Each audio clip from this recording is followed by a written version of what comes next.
This podcast is from Volume 10 of the book series 100 Top Lies of Satan. Which ones do you or your church believe? This is lie number 9. Jesus said, "My God, why hast thou forsaken me?" Because God turned his back on his Son because of sin. Matthew 27:46. And about the 9th hour Jesus cried with a loud voice, saying, Eli, Eli, lama sabachthani. That is to say, my God, why hast thou forsaken me?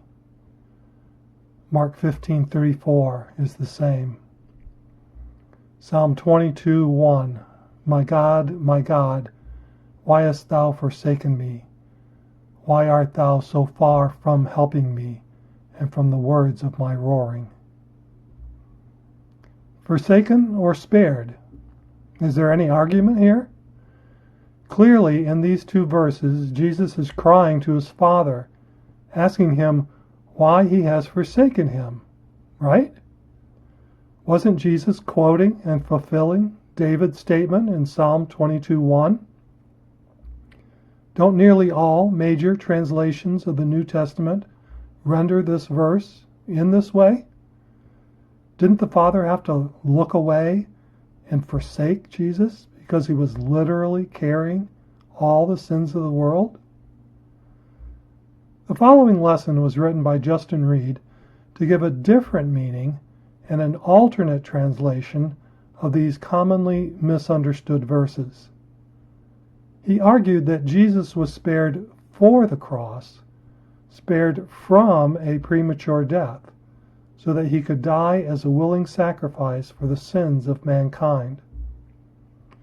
In that treatise, Justin presented numerous arguments to help explain his position. The first was to show the promises of God to those in a right relationship with him. Certainly, Jesus was in a right relationship with his heavenly Father.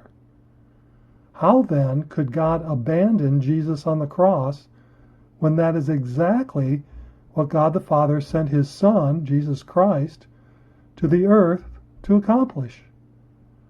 What assurances does a current believer have that God won't abandon them?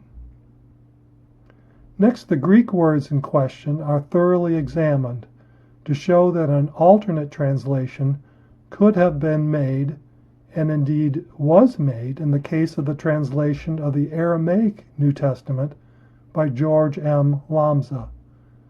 Instead of, "Why hast thou forsaken me?" it could have just as easily been translated as, "For this I was spared." Justin then finishes his claims by illuminating what Jesus was spared from.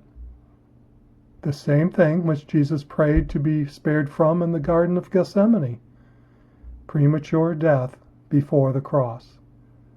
God never abandoned his Son, and he will never abandon his obedient children either. Our next episode will discuss lie number 8.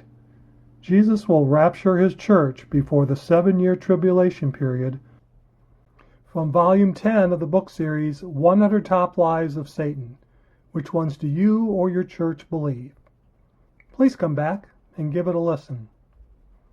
Remember, the paperback book and Kindle e-reader versions of Volumes 1 through 10, 100 Top Lies of Satan, Which Ones Do You or Your Church Believe, can be purchased on Amazon.com. Do a search for 100 Top Lies of Satan, and you can order from there. Also visit our Facebook page at facebook.com/Top Lies of Satan.